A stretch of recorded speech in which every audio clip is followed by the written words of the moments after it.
Umuulan na naman, bumabaha sa lansangan. Hindi lang tubig ang rumaragasa, pati ang kawalan. Sa bawat patak, may luhang pumapatak. Sa bawat pag-alon, may pusong nababatak. Ang mga bahay kubo, unti-unting lumulubog. Ang mga pananim sa putik, naglalat na bubulok. Nasaan ang tulong, nasaan ang kamay na huhubog? Sa bawat sulok may boses na humihingi ng tugon. Pero sa gitna ng unos at ng pagdurusa, may mga ninong lumilitaw, mukhang mapagpala. Mga nakangiti, nakauniforme, kunwari ay abala. Naghahanap ng pagkakataon, hindi para sa madla. Hanggat may baha, may buhaya, sa ilalim ng putik sila'y nag-aabang.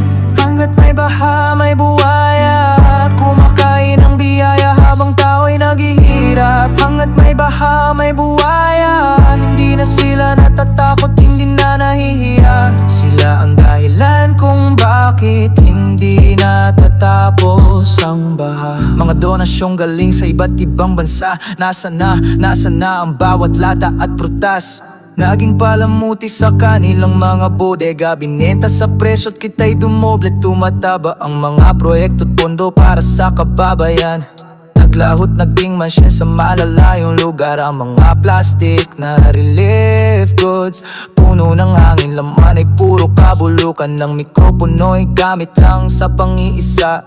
Ang bawat salita'y matamis, pero puno ng laso ng problema ng bayan. Ginagawang negosyo, walang awal ang konsensya, puro pansarili.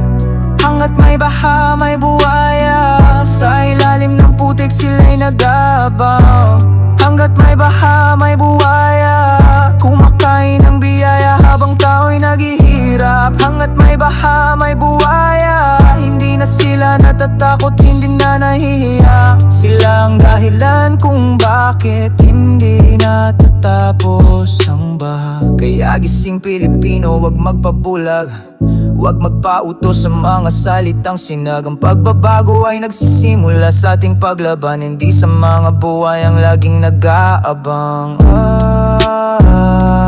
Kamay, labanan ng agos, labanan ng buhay, labanan ng bulog. Habang may baha, may buhaya.